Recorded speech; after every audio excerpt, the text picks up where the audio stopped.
Pokemon Champions are the most powerful trainers in every game, but can one Pokemon solo them all? We'll find out on the Path of Champions. And there was one Pokemon that immediately popped into my mind when I came up with this challenge. My shiny Rayquaza, who's going to get to go on an adventure of a lifetime and travel from Generation 3 all the way through Generation 9. Starting things off in Ruby, Rayquaza starts in his home region of Hoenn, where we'll take on Steven Stone in his Metagross. Starting off this journey, I had no idea how challenging this would end up being, but I just dove in. The first battle is against Sydney and his Dark-type Pokemon. Things started strong, but I did hit a couple bumps along the path. But eventually, we made it past.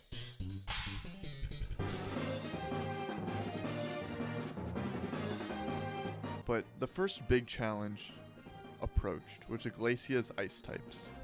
Blizzard got the best of us a couple times, but eventually we were able to win and move on to another dangerous opponent, Drake and his dragon type Pokemon, but again we prevailed. We made it to our first champion battle where we took on Steven. The first try, Toxic, was our downfall.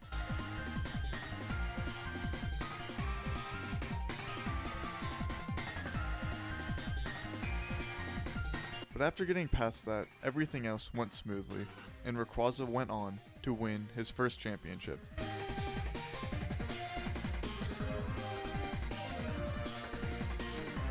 Overall, this took 5 attempts, and Rayquaza gained 188,350 experience. Next, we're off to the Gen 1 remakes in the Kanto region, where we'll take on Blue and his Blastoise. We started things off with Lorelei and her Ice-type Pokemon, where we quickly met the biggest challenge so far, and found a common enemy with Ice Beam, which would plague us throughout this whole entire challenge.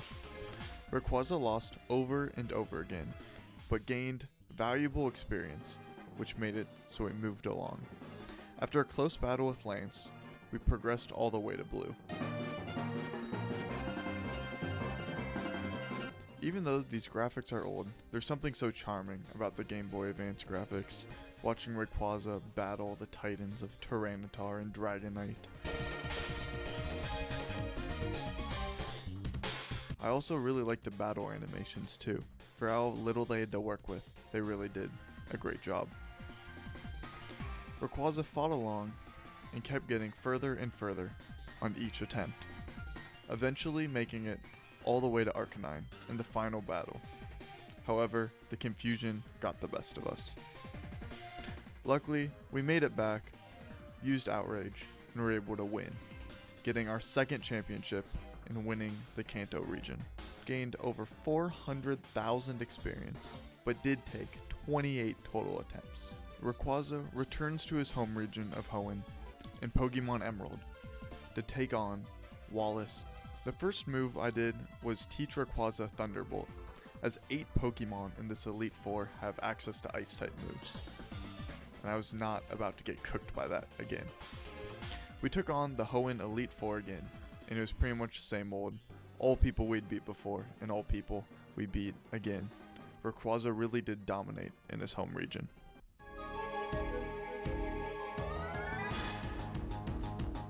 We made it all the way to Wallace, where Thunderbolt was definitely a smart investment, as it won the MVP of this battle, destroying pretty much all of Wallace's Pokemon.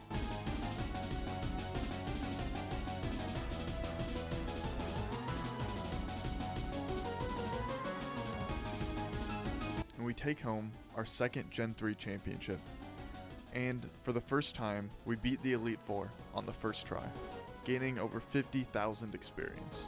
Next, Rayquaza graduates from the Game Boy and gets to move on to Generation 4 and arrives at the DS, which is really cool to get to see Rayquaza sparkle again.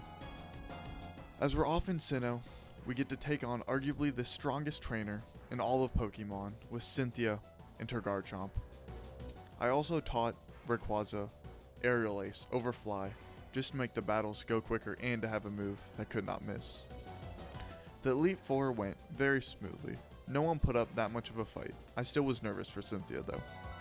Seeing the new battle animations is truly incredible. I loved watching Outrage evolve over all these different games.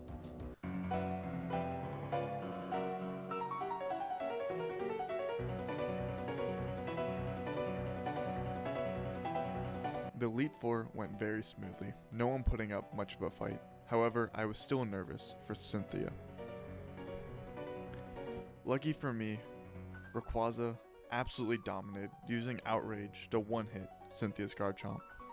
Rayquaza put on a clinic with one of his best battles out of this whole entire challenge. He took no damage and defeated Cynthia and took home his 4th title in Sinnoh. And getting put in the Hall of Fame once again with one of the coolest front sprites in all of these games. Overall, he gained over 100,000 experience, and for the 2nd time in a row, he won on the 1st attempt. Next was off to Johto, where he took on a familiar foe in Lance and his Dragonites. After winning back-to-back, I was very confident going into the Elite Four, and things started the same. My confidence grew even more when Rayquaza hit level 100, and then proceeded to take a nap, because he had done a lot of work. But after that, the domination continues. Then, making the most of Aerial Ace, he absolutely dominated Bruno, as we move on to Karen. Where this proceeded to be a problem, and Rayquaza lost 3 straight to Karen's Dark-type Pokemon.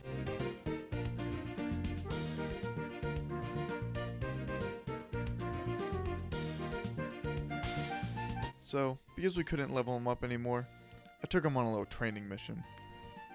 And when we came back, that was all he needed, and dominated all the way up to Lance.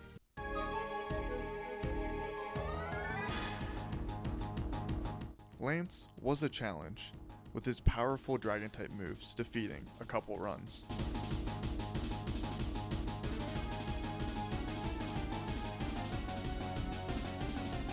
However, Rayquaza was eventually able to prevail through all the adversity, and became the champion in Johto, now having champions in all 4 of the first 4 regions. This took 7 tries, and we gained enough experience to be able to hit level 100. But our time was not done in Johto, as we had 1 battle left, with Red.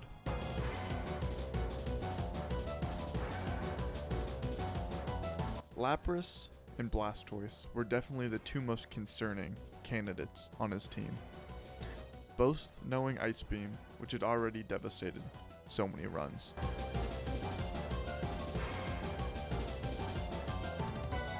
But after losing to each of them, we were able to pull through using Outrage.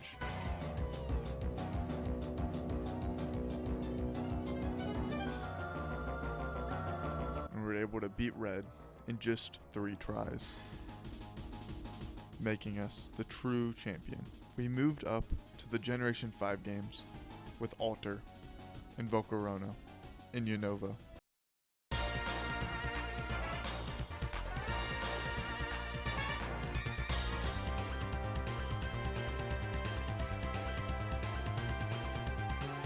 Things started off as usual, and we pretty well dominated the beginning competition.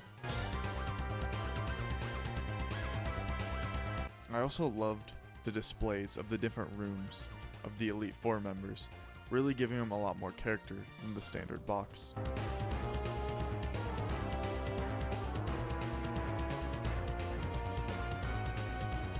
Dark-type Pokemon got the best of us a handful of times, but eventually Rayquaza turned things around as we moved on.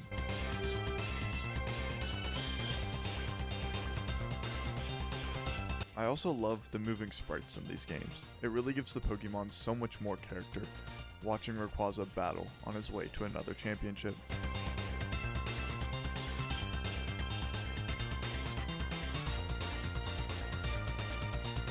Things went pretty smoothly, absolutely dominating all of his Pokemon. as we win our next championship after just 9 attempts. Our time in Unova continues as we travel a couple years into the future to take on Iris and Haxorus. Other than the first battle against Marshall, every single Elite Four member ended at least one run. This was by far the hardest out of any run I had done so far. At any point throughout the run, it could have been ended by anybody.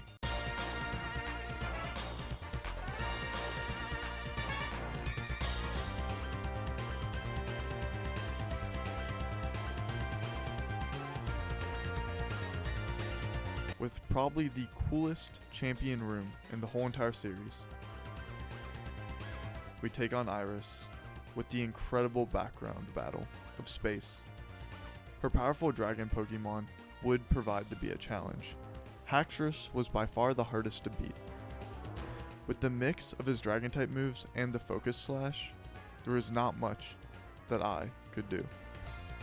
I truly thought this might be the point where I could not beat this challenge.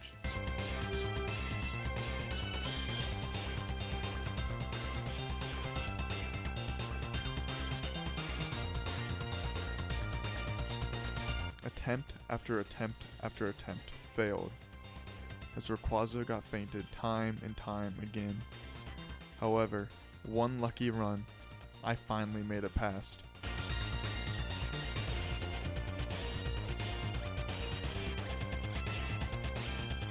I got to Aggron and thought I could win. I got the paralyze and everything, got him low, just needed one more hit. And Stone Edge came along and ended it. A move that would become just as devastating as Ice Beam. But next time I got to Aggron, did not let the same thing happen. I was able to bulk 2 Stone Edges, but used Outrage and finally beat Iris for the hardest champion of this whole entire series. Took a whopping 32 tries. Next, after that crazy 32 streak, Rayquaza gets to return home to Hoenn for a nice little break, getting to see his home region, but now in 3D, as we move on to the 3DS games from the DS games. The big reason why I came back and chose to do this Elite Four again was Mega Rayquaza. I knew that he had to see his true potential in these games, and getting to see him go from pixel art all the way to this Mega 3D model was super cool, seeing him reach his full potential. The Hoenn Elite Four was pretty much a piece of cake, as Mega Rayquaza absolutely dominated the competition. Seeing these super cool move animations too, with Dragon Accent, is one of the coolest moves I think I've seen throughout this whole entire challenge.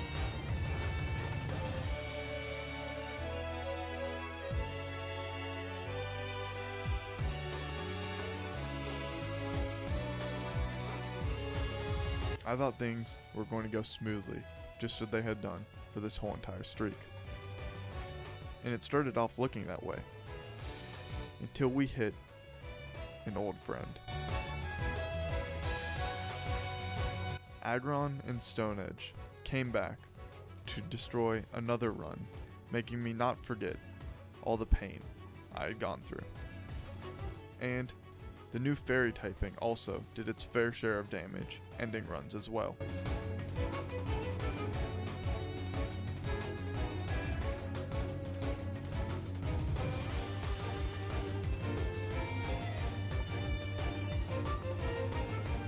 Eventually, I made it to the Battle of the Titans, with Shiny Rayquaza versus Metagross. It would have been super cool if they let Steven have his Shiny Metagross in the game. I still remember using the event Shiny Metagross in my first playthrough of this game. But eventually Rayquaza beat Metagross, and he got to go in the Hoenn Hall of Fame once again. After just 9 attempts, Rayquaza claims his 3rd Hoenn Championship.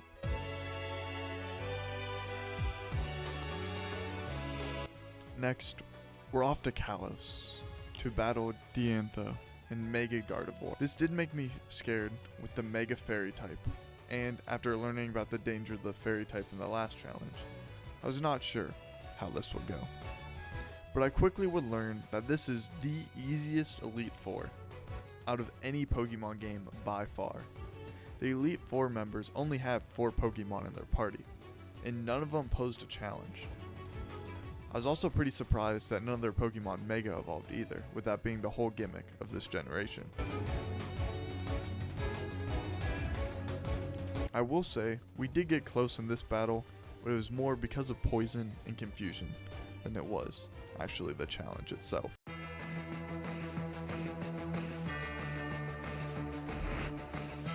We made it to another one of the coolest champion rooms.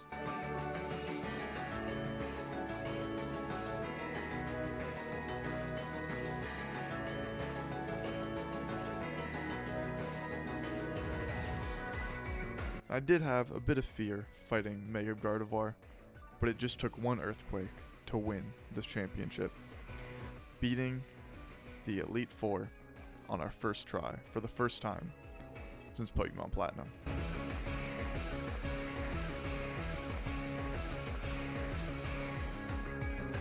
Next, Rayquaza got to go on a little vacation to the Alola region, where we got the joy of the mystery of not knowing what champion we'd face at the end of the Elite Four.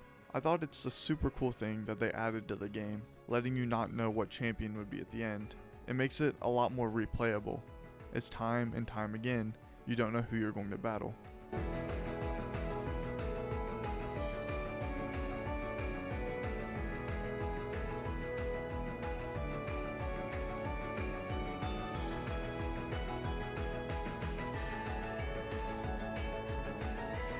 We did get to see our old friend again while fighting Olivia, Stone Edge, which proceeded to end another run, getting up there with Ice Beam for being the most damaging attacks in all of these challenges.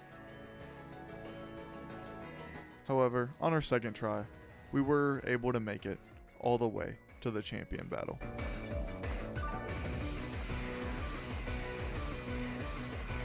And our challenger would be Gladion, whose Blastoise did scare me a bit, but I was confident we'd be able to win.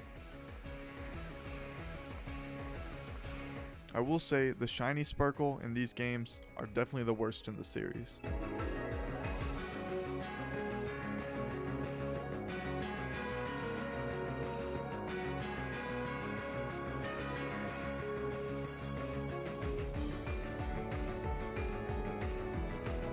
And we take home another title in just 2 tries. Rayquaza gets to make the jump to the switch in the Galar region. However, I quickly learned that my sword save file had somehow disappeared, and I had to play through the whole entire game again, which was probably karma for all the hate I've given to this game. On top of that, if you want to battle the Elite Four with actual main characters and gym leaders in it, you have to beat the post-game too, which luckily Rayquaza was able to help with that. And after all the chaos, I finally got to challenge the tournament. It started off with an absolute rando, who Rayquaza easily beat.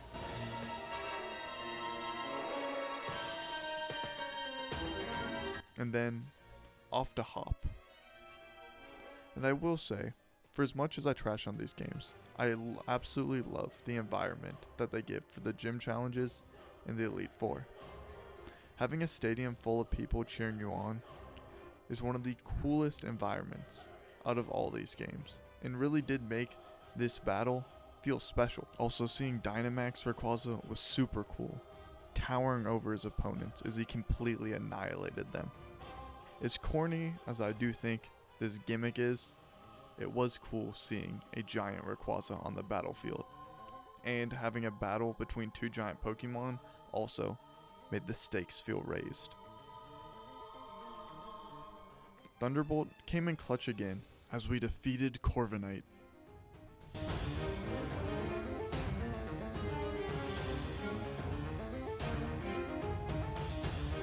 Now, the fairy typing did make me nervous, but we were able to pull through and pretty well dominate the beginning of the competition.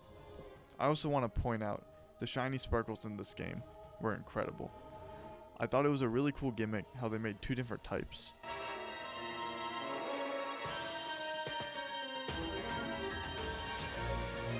As we got on to this final battle, things were not looking great after this G-Max hit almost knocked out Rayquaza. And on top of that, it made him confused.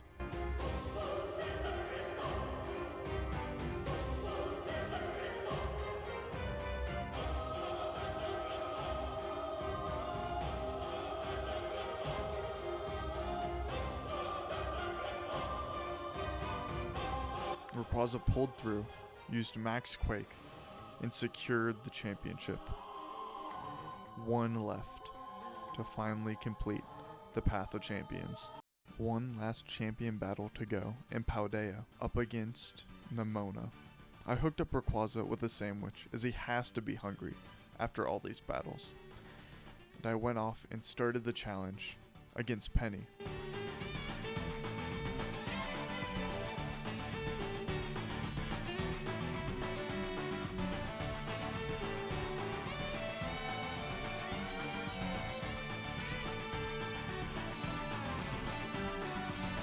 Her Sylveon did prove to be a challenge, but luckily, before the battle began, I had taught Rayquaza Iron Head because I knew these fairy types could be a problem. Rayquaza pulled through confusion and used Iron Head to win the first round.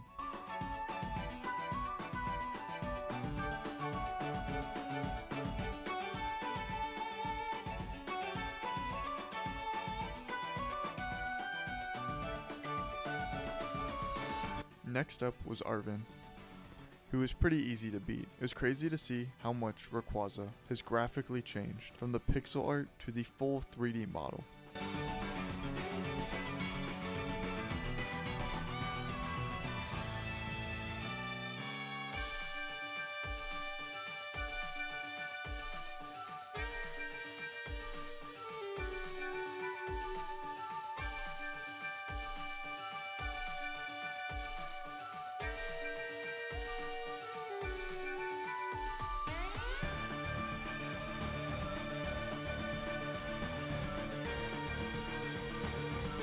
And one last battle in this challenge remained against Nemona. It was crazy to think back on all these battles I did over the past 6 months. From an idea to completion, I was about to finally complete the Path of Champions. I used the Gen 9 gimmick of terrestrializing Rayquaza for the one final battle. It was crazy that we'd finally completed it. Just one more move left to complete the challenge. I knew I had to use it. I used Outrage one last time and completed the challenge, becoming the champion of the Paldea region.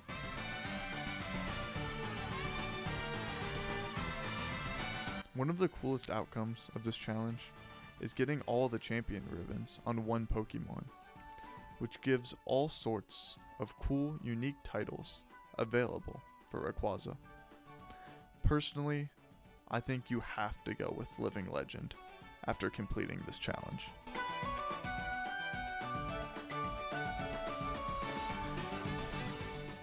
Overall, the stats on this challenge come out to exactly 100 attempts in total, with White 2 and Fire Red by far taking the most. And from the experience side, Fire Red took the cake. Something cool you can kind of see here is the different experience breakdown, such as a traded Pokemon gets more experience, or a Pokemon from a game of a different language gets more experience, which is why Pokemon Ruby got so much as it's in English, and why Pokemon Platinum got so much. It's time for Rayquaza to get some rest. Comment below if you like this new style of video, and don't forget to subscribe and like. See you later.